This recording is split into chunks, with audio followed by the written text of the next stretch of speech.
Hi, I'm Hal Roberts. This is Bridge City News. Here's some of the top stories we've been following. Alberta Premier Jason Kenney says our province is receiving more help from the Armed Forces and Red Cross in dealing with the COVID-19 crisis. A group of current and former MLAs say they've had enough from Ottawa and have launched the Free Alberta Strategy. We hear from one of the group's founding members. And a special fundraising run is coming up to support new refugees who are coming to our city. Your nation. Your province. Your southern Alberta.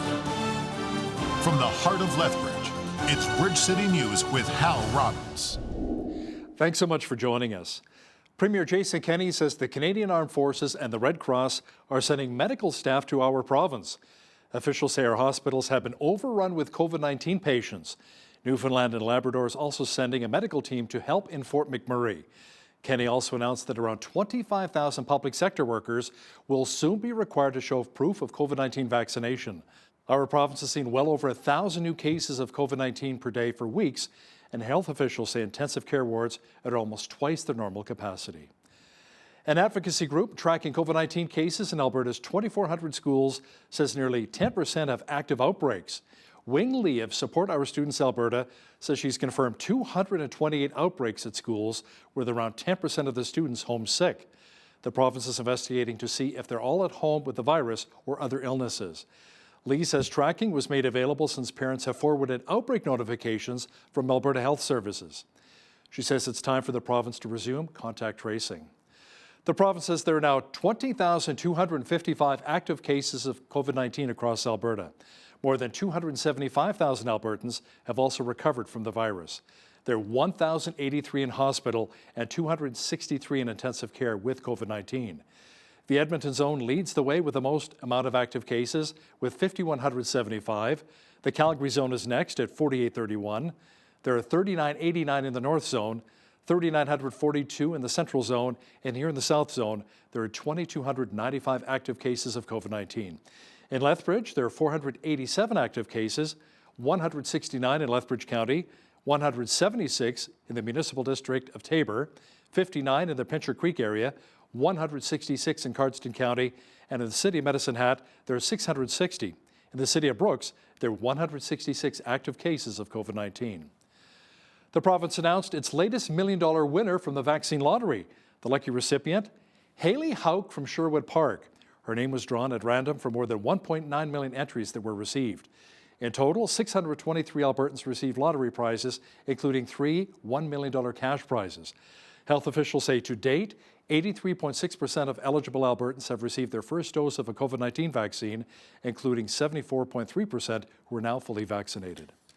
Now, our poll question this week is, do you feel vaccine passports are effective and necessary? Many provinces have now implemented them. Let us know your thoughts by logging onto our website, bridgecitynews.ca. We'll tabulate the results and have them for you on a later show. The UCP says Premier Jason Kenney will be facing a leadership review in April at his annual general meeting. The gathering will take place April 8th and 9th in Edmonton. Recent reports have indicated certain divisions between key party members over Kenney's handling of the COVID-19 pandemic. An opinion poll conducted by Angus Reid in June suggested Kenney has the lowest level of support among premiers. Our legislative reporter, Tyler Dawson, says even though there's been some internal drama with the UCP, Premier Kenney still has his supporters. They didn't go ahead with a non-confidence motion in Kenney's leadership. And, about 40 people spoke in favor of the Premier. Of course, you take the 7 or so, maybe 10 or so people who spoke against him, and you have a 60-person caucus, of course. So you still have sort of a wild card number of people out there. But certainly he has lived through the day and survived that. Although I'm positive we have not heard the end of some of the internal caucus drama over his leadership. Tyler Dawson will also discuss how some are calling on our province's Chief Officer of Health to become an independent officer. Details are coming up in the second half of our program. There are some who believe that Alberta's treatment within Confederation has become intolerable. There has been more talk of Western or Alberta separation before, but now the voices seem to be getting louder and louder. Rob Anderson is the former Conservative MLA for Airdrie, and he's part of a group calling itself the Free Alberta Strategy. Rob, what is your group really all about? There's three authors, Dr. Barry Cooper, myself, and Mr. Derek Frum, a constitutional lawyer and advocate. And our strategy is quite simple. There's two, I would say, pillars of it. The first is something called the Alberta Sovereignty Act, which essentially says that the Alberta government, if they choose to trigger this act, will not enforce federal legislation that they feel is an infringement upon Alberta's constitutional rights. So, for example, regulating the resource sector in any way, trying to approve or not approve a oil sands project, the carbon tax, etc. Alberta can just say, we're not going to enforce that federal law here because we believe that that is an unconstitutional law outside of federal jurisdiction. It's the provincial jurisdiction. And then the second pillar is, of course, ending the equalization and federal transfer scam, because that's what I say, it's more of a scam than a scheme that has taken about $600 billion from Alberta over the last 60 years and has used it primarily for vote buying schemes in Quebec and Eastern Canada. So how much support has your group received so far? What's the reaction been like from Premier Jason Kenney? We haven't gotten a response from Premier Jason Kenney yet, but in fairness, we just released it a couple of days ago. So we'll reserve judgment on that. And of course, we'll be putting out an invitation to meet with him. But we've got several caucus MLAs on board with the strategy, as well as a couple of MLAs that are no longer a part of his caucus. And our intention is to grow that number. And it seems to be a pretty popular strategy as people understand, especially MLAs, that their constituents are extremely upset right now. They feel that Alberta's under attack from its own federal government, that we can't get our resources to market, that they're trying to phase out our most important industries. And we can't do that. We can't keep getting the crap beaten out of us day in, day out by our own federal government and not do anything. They want to do something, and this is a strategy that we think is going to help end that sort of economic tyranny that Ottawa's exercising right now. That was former Airdrie Conservative MLA Rob Anderson, who's one of the founders of the Free Alberta Strategy. Prime Minister Justin Trudeau has been feeling the heat following a short vacation during Thursday's National Day of Truth and Reconciliation. Our PM allegedly went surfing in Tofino, BC, instead of staying behind in Ottawa for a ceremony honoring the day. Trudeau and/or his social media team did, however, send out a tweet yesterday saying he spent some time on the phone with residential school survivors from across the country, hearing their stories and getting their advice on the path forward. By listening and learning, we can walk down that path and advance meaningful reconciliation together. Health Minister Patty Hajdu defended Prime Minister Justin Trudeau over his decision to fly to BC on the first National Day of Truth and Reconciliation. She says she took part in her Northern Ontario riding and was moved by them. Well, I can't speak to other people's scheduling. I know the Prime Minister was at an event the evening before with survivors, but I honestly don't have the details of his schedule. I can just speak to mine, as I have, which is that I was invited to an event, I was able to attend, and it was an honor to be there. It's an honor, and it's an interesting opportunity as an elected official to meet with Indigenous people in our communities, as I know the Prime Minister does, by the way, all across the country, to hear what more we need to do as a country. Lethbridge police have arrested a man in connection with the robbery of a Northside cannabis store. Police say the suspect robbed West Can Cannabis on Wednesday, then fled on foot. With the help of the LPS K9 unit, he was captured a short time later. 38-year-old Hank Lee Tremblay of Lethbridge has been charged with robbery, assault, and possession of a weapon dangerous to the public. He appeared in court earlier today. Lethbridge Police and Fire Department were called out to a serious accident involving a truck and a motorcycle on Thursday. The accident occurred around 7 p.m. at the intersection of 13th Avenue and 18th Street North. Multiple roads were closed for quite some time as first responders dealt with the collision. The 43-year-old motorcyclist from Lethbridge was taken to Chinook Regional Hospital with serious injuries. The driver of the truck, a 54-year-old Lethbridge woman, was unhurt. Police say alcohol and speed were factors in the collision. The investigation continues. RCMP in Coaldale received a call about a crash earlier today. Police say the collision between a semi-tractor and a dump truck took place early this morning on Highway 3.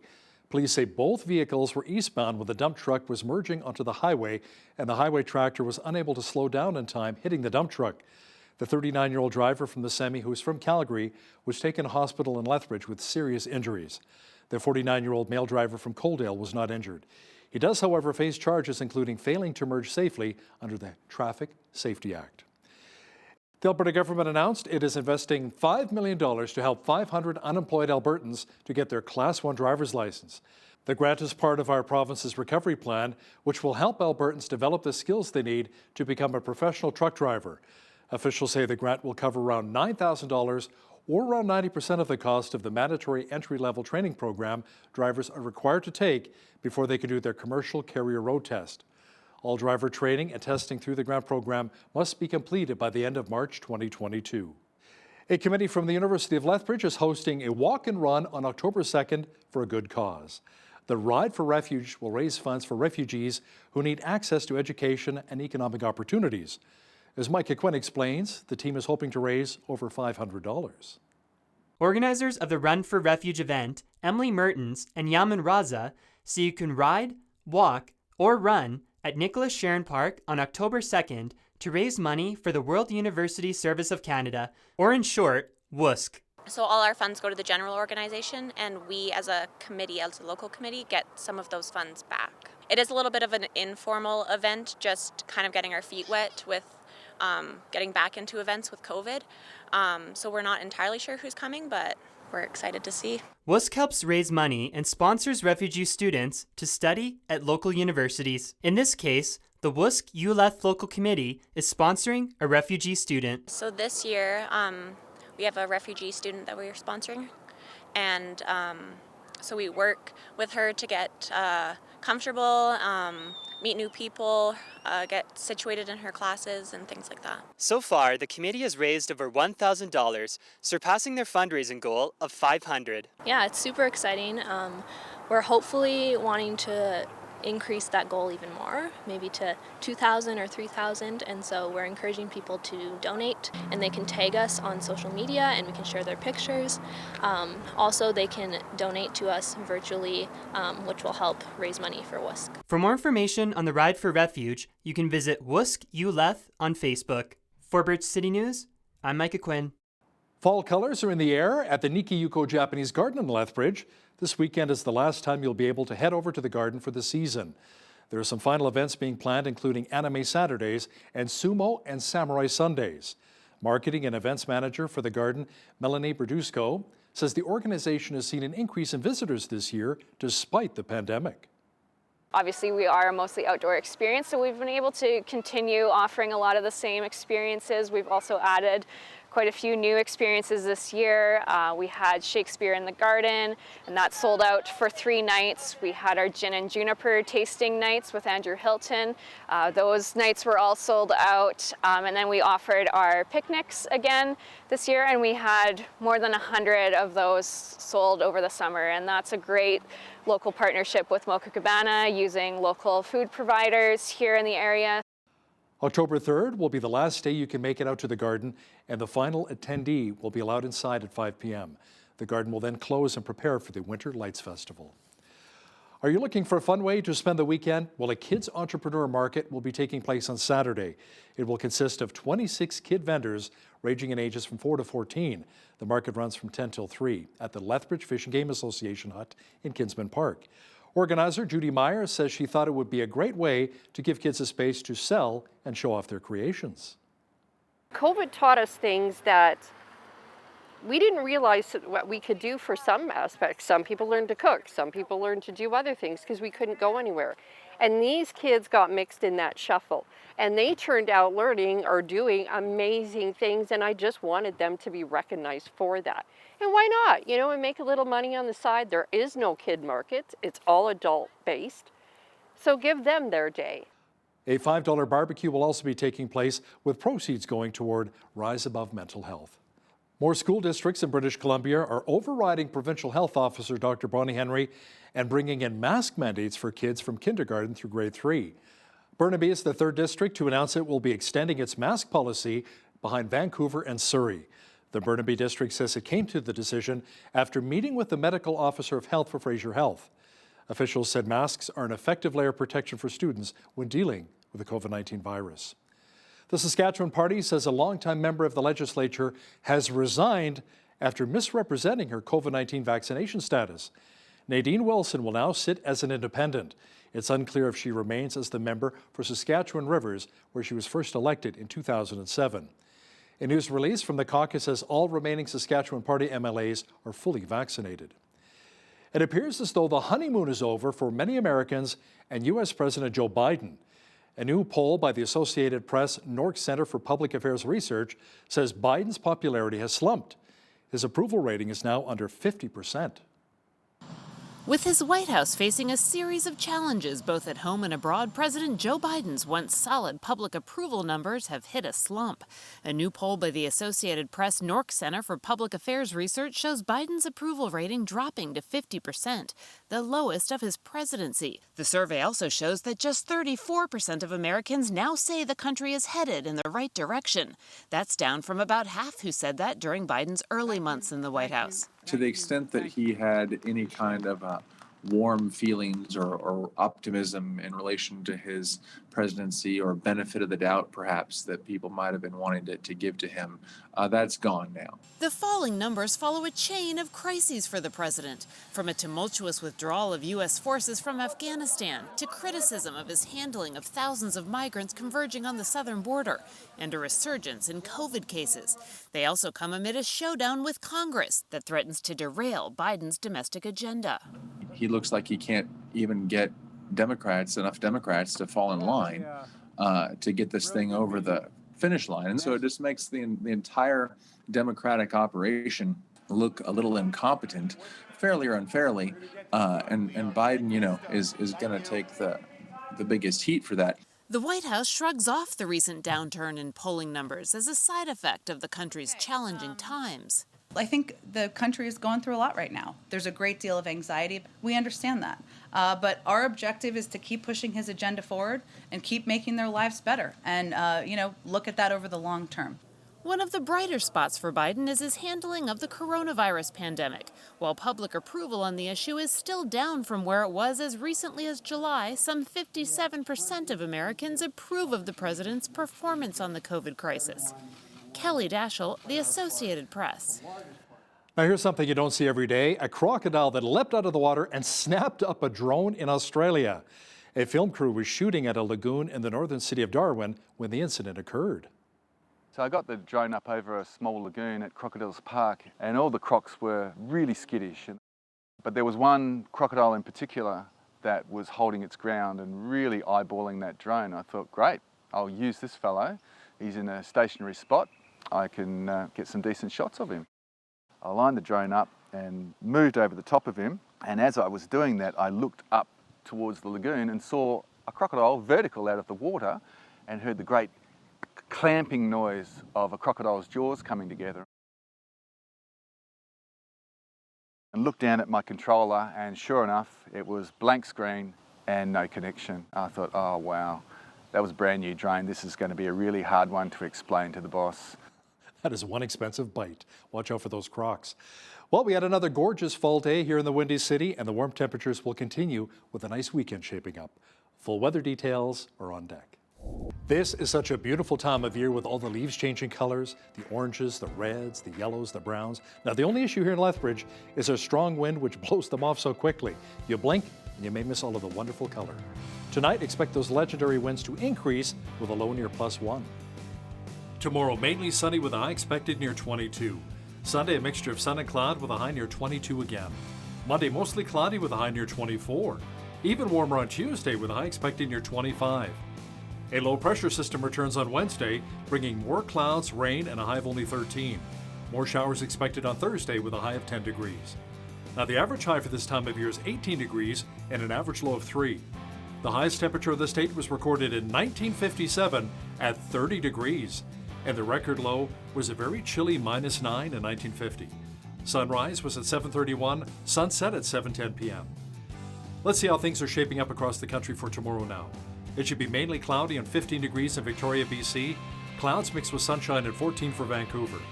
Expect overcast conditions and 18 in Calgary on Saturday. Increase in clouds and 15 for Edmonton. Mainly sunny and 22 degrees for Regina tomorrow. Expect 1 degree warmer under a mainly clear sky in Saskatoon. Sunshine and 23 is on tap for Winnipeg. In the central part of the country, it'll be mostly sunny and 25 degrees in Toronto. Periods of rain and 16 in Ottawa. Showers and 13 degrees for Montreal.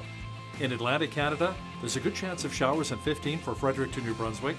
Partly cloudy and 16 degrees for Halifax, Nova Scotia. Spotty showers and 15 degrees for Charlottetown, PEI.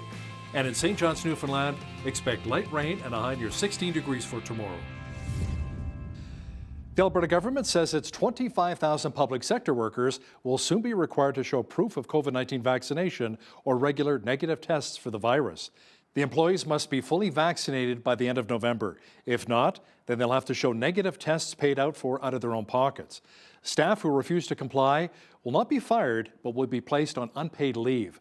School boards will also be asked to implement a vaccine mandate for workers, including teachers. Merck shares jumped 9% this morning following encouraging results of its experimental pill to treat COVID-19. The study from the pharmaceutical company showed the pill cut hospitalizations and deaths by half in people who were recently infected by the virus. Shortly after infection, if you can take this pill, then you can reduce the risk of serious hospitalization and dying by 50%. Although the virus is already in our bodies, if we can prevent it from multiplying, it can't spread further in our bodies, and thus our disease severity is lessened, the illness is shortened, and of course, we're prevented from needing hospitalization and we're prevented from dying. Merck says it will soon ask health officials in the United States and around the world to authorize use of the drug. It would be the first pill shown to treat the virus. Stats Canada says the economy contracted by 0.1% in July, but rebounded in August. The July decline was actually better than the initial estimate of 0.4%, as warmer weather and the easing of COVID-19 public health measures got Canadians dining out and traveling again. StatsCan says food services rose by 12.5%, while air transportation rose 67.7%.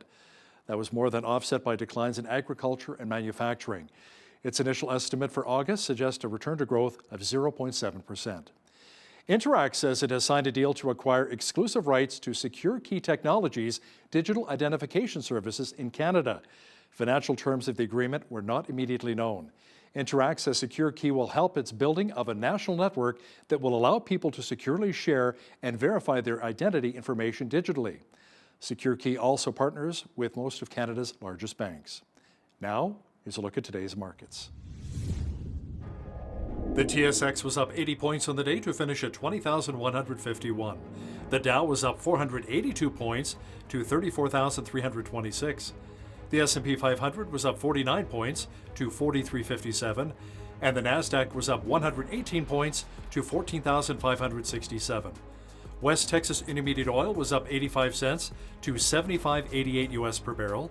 Natural gas was down 25 cents to 5.62 US. Gold was up $4.03 to 17.6098 US an ounce, and silver was up 37 cents to 22.54 US an ounce. Wheat is at $11.21 per bushel, barley's at $8.97, canola's at $20.45, and corn is at $10.82 per bushel. Live cattle were down 18 cents to 120.40, feeder cattle were up 20 cents to 152.75, and lean hogs were up 70 cents to 92.30. The Canadian dollar was up slightly over the past 24 hours to 79.07 US.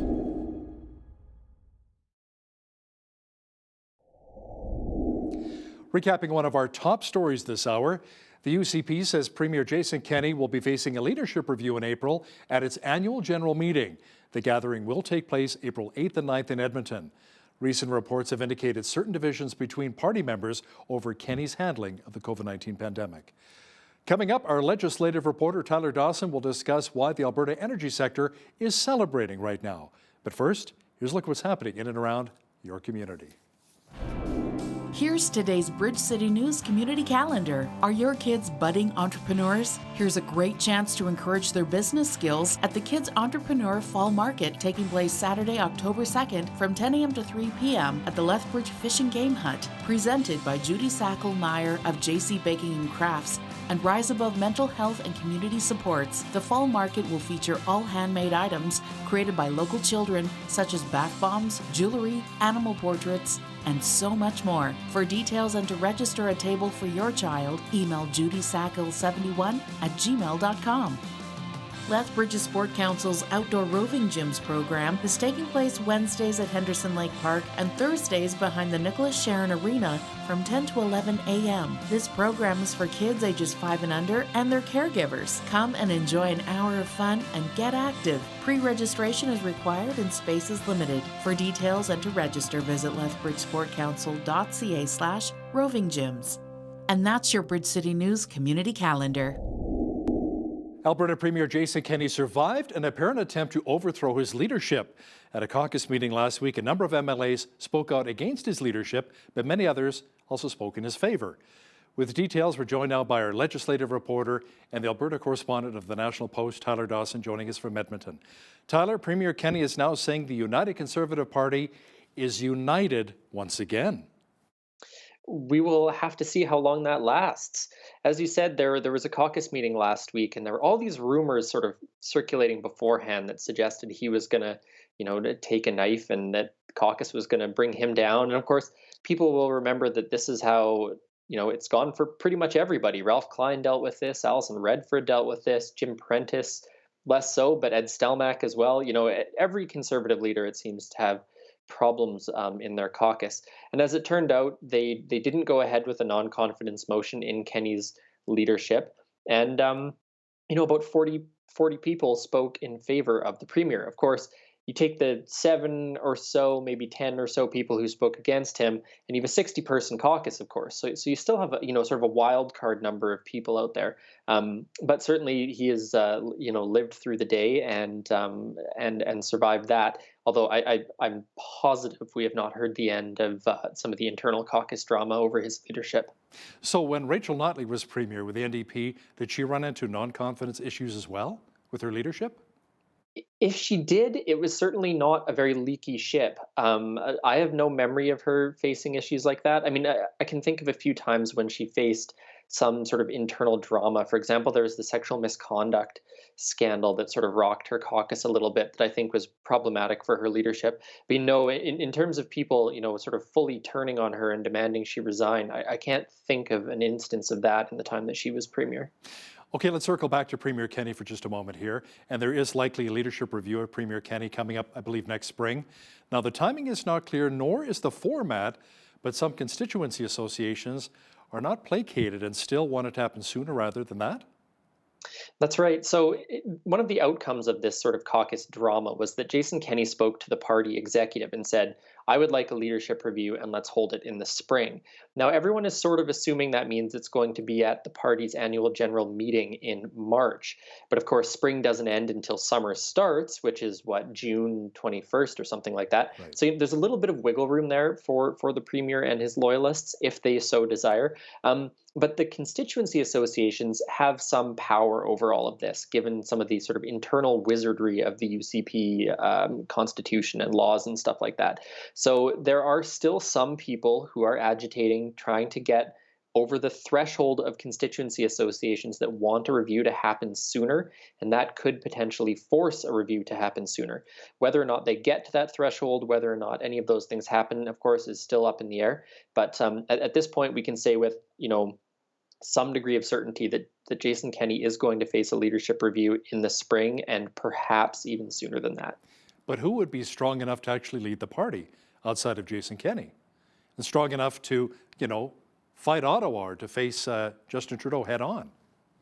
Exactly. And, given the timelines we're working on here, the other one is who's going to be strong enough to face Rachel Notley in the next provincial election. So there are some names that have been bounced around in caucus, perhaps someone like Travis Taves, the finance minister. There is also, of course, lurking up in Fort McMurray, Brian Jean, who is always a wild card in these conversations. Leila Gooderidge, of course, the UCP MLA up there, ran for parliament. So there's going to be a by-election for her seat.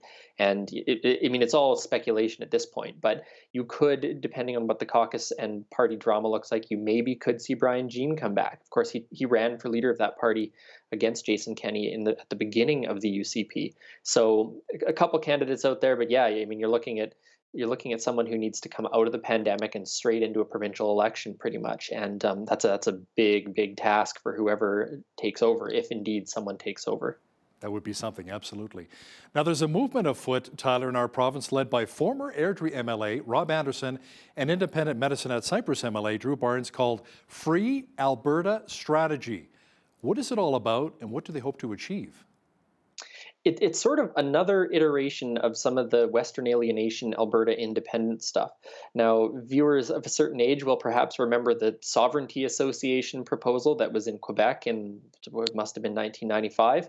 And it's sort of similar to that. So basically what they are proposing is that the Alberta legislature passes an act, an Alberta Sovereignty Act, I believe they've called it, and it would essentially say, we don't need to listen to federal laws. We're going to make our own provincial laws, and we're going to have our own provincial police force to follow them, and things like that.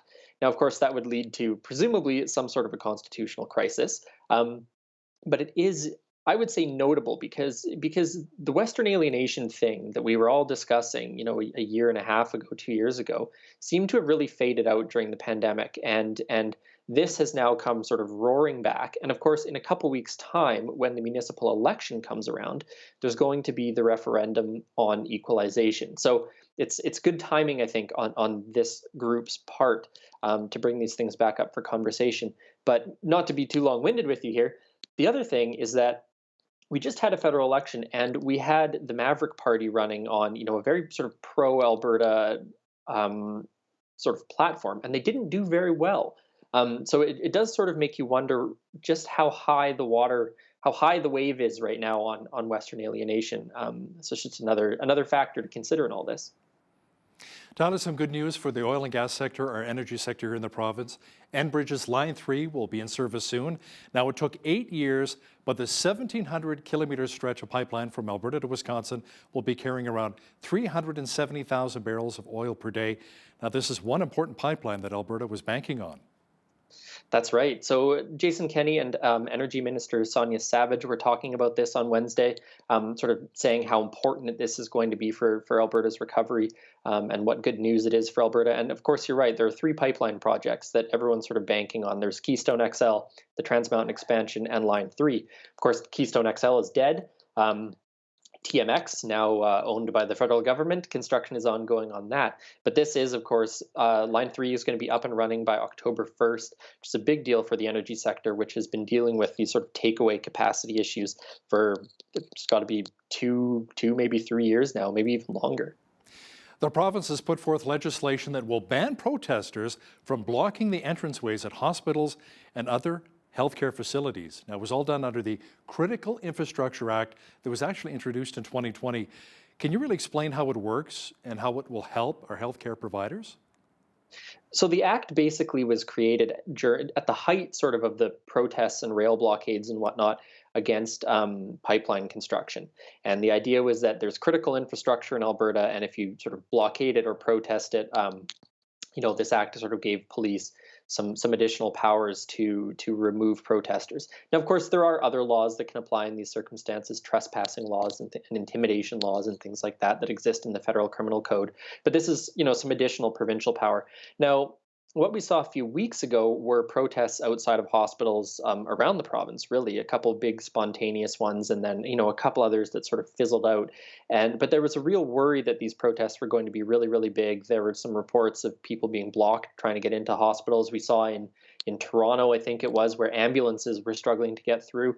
And so what the province said when these protests were going on was basically this act probably applies because it doesn't just say railways and things like that. It also says highways. And of course, any road is a highway. So if you're blocking a road accessing a hospital or something, that could count. But what they've done is updated the act and said that it specifically refers now to hospitals as well as critical infrastructure, which would basically give police the power to disperse such a protest were it happening in a way that was sort of interfering with hospital operations. So in that sense, gives police one more tool, I suppose, to keep access to hospitals open. So with the Critical Infrastructure Act, Tyler, how will that impact healthcare workers should they go on strike? Well, it's a great question because, of course, we saw when there was that random wildcat strike in Edmonton, it must have been 5 or 6 months ago now, that they were right on the steps of the Royal Alex Hospital here in Edmonton. And so there is the possibility, given negotiations between the province and healthcare workers, that there could be a strike. And of course, striking people tend to march in front of the business or facility where they work. So it could come up then. I think there would be considerable backlash were something like that to happen. And I also suspect that unions, have sort of the legal and financial muscle to take something like this to court immediately were it used against them. But it is, just another thing to keep in mind when thinking about the way this act could be used in the future. The Alberta Opposition NDP wants our province's chief public health officer to become an independent officer. Why is that? They basically think that there's political interference in the decisions that are being made around the pandemic. That's one way to frame it. Of course, that's true. The Dr. Dina Hinshaw does not exist to create healthcare policy and implement healthcare policy. She comes up with policy, proposes it to the government. They may or may not take her advice. They may implement parts of it, ignore other parts, so on and so forth. The NDP, of course, is saying that that's not how it should be. There should be an independent panel of experts, and there should be the chief public health officer who's making these decisions and sort of circumventing the government. Of course, this raises all kinds of accountability questions, I would say. But they've been on a roll here lately with new proposals in the pandemic response. Another one being the proposal for a door-to-door vaccination campaign.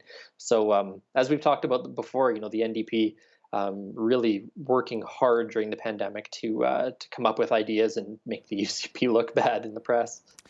Now, the Canadian Medical Association and a number of prominent doctors, Tyler, are calling for a circuit breaker lockdown with increasing COVID-19 cases here in Alberta, but Premier Kenney has outright rejected the idea. It hasn't happened. That's definitely true. Now, there remains, of course, the possibility it will happen. We saw with the vaccine passports that the Premier rejected that ever being a thing either. And then, of course, it happened. It's going to depend, I think, in large part, just how much worse it gets. On Wednesday, for example, Alberta broke the record for number of deaths in one day from COVID-19 at 34, which broke the previous record, which I think was 30. So obviously, hospitals and things like that still under huge strains at the moment, and there is the possibility that something like that could happen, I suppose. But you're seeing more and more voices. I mean, the Canadian Medical Association weighing in, I think, is a fairly big deal. You had a former chief medical officer of health weighing in this week. So certainly pressure is ramping up on the UCP to do something in addition to all the other things they've done to this point. UCP MLA Tracy Allard is calling on the government to hand over surgeries to privately run clinics at the government's own expense. Now, the NDP is not happy about this, but would this not maybe free up some of the surgical backlogs? It potentially would. So Allard made this suggestion in a long letter that she sent to constituents this week, and it prompted a furious backlash from the New Democrats who felt that it was undermining vaccination efforts and things like that. So it's sort of a strange. Well, it's an example of the NDP jumping on anything they absolutely can. But the one thing that did catch my attention in Allard's letter was this suggestion that you move some of these surgeries to privately run facilities at the expense of the government.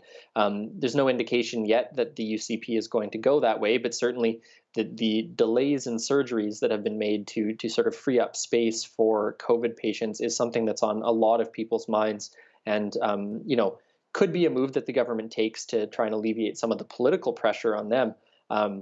But very much remains to be seen whether or not that's something they'll do. Tyler, the Alberta Teachers Association has shot down the kindergarten through grade 6 draft social studies curriculum, which has caused a little bit of drama. They say the curriculum is not suitable to even be piloted in schools. That's right. So this is just the latest in a number of condemnations of the K-6 draft curriculum, which has been controversial for probably almost a year at this point. What the ATA says, they consulted some 6,500 teachers and other subject matter experts, is that it takes sort of too narrow a view of some of the issues, is weighted too heavily in other directions, and does not have sort of an appropriate breadth and scope for Alberta's history. And of course, this is one of those issues that just keeps dogging the UCP. It's been controversial for a long time, and the ATA coming out so strongly against it.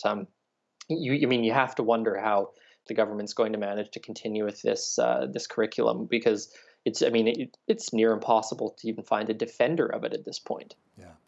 Our legislative reporter and the Alberta correspondent with the National Post, Tyler Dawson, thanks so much again for your time today.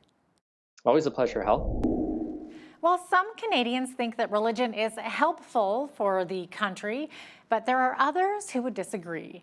But how many of us believe that religion is something that's actually important to Canada's economy? Well, today's guest says that that is exactly the case. I'm joined by Dr. Brian Grimm. He holds a doctorate in quantitative sociology and is the founding president of the Religious Freedom and Business Foundation. He's one of the world's leading experts on the relationship between religious freedom and the economy, and is also the author of a recent paper entitled The Hidden Economy: How Faith Helps Fuel Canada's GDP. That is a mouthful. Dr. Brian Grimm, thanks so much for being with us today. Welcome to Bridge City News. It's great to be with you. So can you first of all tell us a bit about what your organization does? Yeah, so we're a private foundation, public foundation, non-religious foundation that helps businesses see that religious freedom for everyone, including people that don't have a religion, is good for economies and good for business, and then helps businesses promote a more diverse, religiously diverse and inclusive workforce for their own companies. So we both produce studies, but also work with companies directly to help them become more religiously friendly or religiously inclusive, however you might like to phrase it. Mm-hmm. Now, your study estimates the economic value of religion to Canadian society at about $30 billion annually. And I think the mid-range was estimated at around $67 billion, and the high-end estimate puts it at an astounding $690 billion. So can you explain how you go about finding that out, and what do those numbers even mean? Yeah, well, the high number is just one that takes into account the sort of spending power of religiously affiliated Canadians.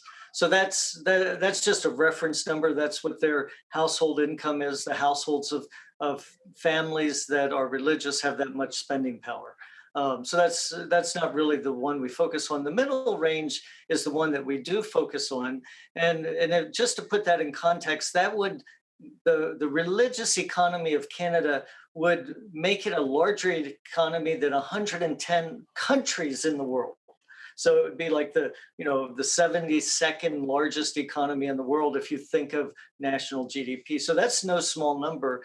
The way we go about it is looking first at the receipts and the amount of money coming into congregations of all sorts, Christian, Muslims, Jewish, all the different faith congregations, and then look at how they spend that money. So if you think about that, that's money, people usually think that's money coming in, they spend on themselves, but it's actually fueling economies because you pay salaries, either it's clergy or groundskeepers. You pay, especially in Canada, for snow removal, from parking lots. They pay for lights, heating, electricity. But more than that, then we look at what is the value of what they do for society. So more than faith congregations are more than just organizations that tend to their own flocks, but they provide daycare, they provide services for people with addiction, they provide community gathering places, and all of that has economic value. So we calculate that up. We also look at faith institutions like hospitals, universities, as well as faith-related businesses, and that comes to that total. Mm-hmm. It's interesting that you say business, because when you first were explaining it, it sounds almost like a business model. But, then again, you get into how they help people. So there are some who might say that while religious organizations provide help for less fortunate, it doesn't actually translate into real dollars for the economy. But where do you see direct benefits to the economy? You mentioned educational. Well, yeah. So, one is the direct spending. It's just money coming in and going out. That money doesn't just come into a collection plate and stay there and bury it under a mattress. It gets spent on community service and various program salaries, like I mentioned. The other is that some of the programs like Alcoholics Anonymous, if there wouldn't be faith congregations, almost half of them in Canada would have no place to meet. And so those have a spiritual aspect to them. Churches and other congregations open their doors to these, and we estimate that saves hundreds of lives every year. And that's if you count the loss of a life, statisticians count that as millions and millions of dollars for every premature death in terms of cost to the system, cost in lost wages, cost to families. So it's in some ways measuring the benefit is measuring the good that they do that prevents harm coming to people, such as addiction. That's interesting. You also note that much of our healthcare comes from religious organizations. So, can you explain this? Well, so in Canada, of course, much of the education and healthcare systems came often from the Catholic Church. So the foundations of many of even education and healthcare in Canada, most of it has religious roots. Now, these days, most of the hospitals and schools have, especially hospitals, have become nationalized. But in the background, you have that. But there are significant numbers of private faith-based hospitals, educational institutions, and schools. And one thing I'd say, even though the schools, many of them are Catholic schools or other Christian schools, they still get some tax dollars supporting them. But that whole foundation of education and what they're providing is there because of their faith connection. So you walk into a faith-based school, and immediately you see that this is something different. Kids are going to, a church service or a mass, and they're getting different kinds of teaching. So for someone to say, well, it's, that's not significant. Actually, it is a tremendous contribution that religion continues to make to Canadian society. So, how would you respond to those who would argue that religion causes more problems than it's worth in Canada, especially when we're looking at some of the sex abuse scandals associated with religious leaders? And now, of course, the residential school atrocities are a huge focus, and then violent extremism. So, how do you respond to that? Well, certainly, religion can be one of the greatest sources of hope and goodness in the world, and it can also be, when misused, one of the greatest sources of hurt and tragedy in the world. So, not to whitewash those problems; those are serious problems. One of the ways that we see in a society like Canada is that religious freedom provides a framework for dealing with times when religion falls short of its ideals or commits crimes even. So that religious freedom allows sort of, you could say, a competitive marketplace, again, going back to an economic analogy, that, if one church or one denomination or one faith group is guilty of some atrocity, society itself comes in and challenges that. And rather than criminalizing religion, it goes after criminal activities that may have happened within a religion. So I think that in the free market economy, when you include that to include religious freedom, freedom itself provides those checks and balances for things that, like anything, just like the internet, it's good, but there's also a dark side. So that check and balance that we have in free societies, I think, is one of the greatest assets to deal with the negative side of religion. Now, you mentioned religious freedom. So we've seen more restrictions on those religious freedoms recently in Western nations like the UK and the US, and right here in Canada. Is this currently, or will this at some point impact our economy negatively? Yeah, well, absolutely. So just to use a current example, many of the immigrants coming into Canada, sort of fueling the next generation of innovation, come from countries where religion is central to their identities. And so if these folks come into Canada, whether they're Muslims or Sikhs or Hindus or Christians from from the global South or from the Middle East, if they don't feel that they're free to be their whole self, be that authentic self that faith is such an important part of, they're not going to feel like they can buy into the Canadian, project, so to speak. So that religious freedom's important for new immigrants, just as it is for other people in society. So when you feel like your faith, which for many people is a central part of their life, not everyone, but for those that it is, they don't go to work and think I'm just here to make money. They go to work, many for a purpose to glorify God. And so in that kind of thinking, that if they don't feel that they have religious freedom, that innovative, sort of spirit that says we're gonna work hard and make our country great, it gets diminished. Right. Now, by the way, is faith on the decline in Canada overall, or is it increasing? So overall, I mean, the faith has been on the decline in Canada, looking at census data. But faith is resilient in that there was a theory of secularization, that secularization would eventually drive religion out and just be sort of living in a few souls. But that's not really what has happened. So many of the people in Canada who are devoutly faithful continue to be. And one of the sort of secrets is that people who are more religious tend to have more kids, and then they raise more kids. So sort of built into this religious change that's happening is also what's going to happen in the next generations. First, you have the immigration coming in where people are much more religious. Second, immigrants that even aren't religious, like Chinese coming in from mainland China. I think I saw a statistic that half of them become Christians once they come to Canada. So, religion is not something that's just, sort of locked in walls, in a church or, a mosque or a synagogue. It's something's living and active. And so, I expect the religious makeup of Canada to continue to change, grow in different ways in the years to come. Yeah, it's interesting that you say that. And then what about in the US? Do you see differences between Canada and the US overall, where faith is either on the rise or the decline? The U.S., of course, tends to be a bit more religious and actively religious, more public religion in the United States. There's also been a similar decline, and sociologists have different explanations. One that I think makes sense to me is that religion has become very political in the United States.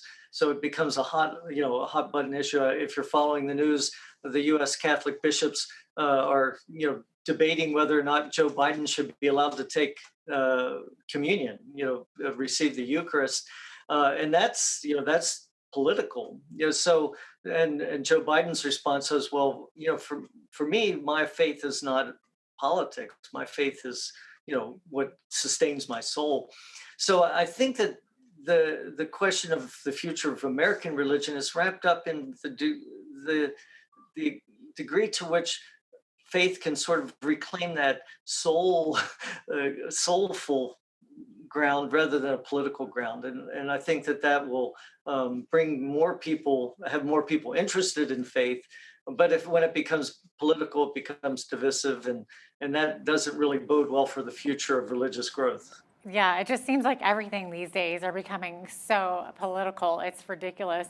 We don't have very much time left, but really quick, there are occasional arguments that if religious organizations can help restore the family unit, it could greatly reduce addiction problems, depression, gang violence, crime, which would end up saving the government and our economy huge amounts of revenue. So any thoughts on that real quick? Oh, yeah. So, what we find is that faith is a characteristic of many stable families. You can have a stable family and they don't have religion at all, but the data overwhelmingly show that where you have a more religiously active and involved family, they tend to have more longevity and a stronger family. When you have families, that's one of the most important resources for people facing addiction and other kinds of problems. Because we've done a lot of work with studying Alcoholics Anonymous and these other programs, and you can see such a difference between those who are addicted in these programs who have family support versus those who don't. And as they say in AA, you're either institutionalized, dead, or you're following the AA program. That's one of their slogans, and you really see that when people don't have that family support, they tend to either get incarcerated or overdosing as well. So family is so important. Yeah, absolutely. Well, thanks so much for being with us today, Dr. Grimm. We appreciate having you on. That's great, and glad to be with you today.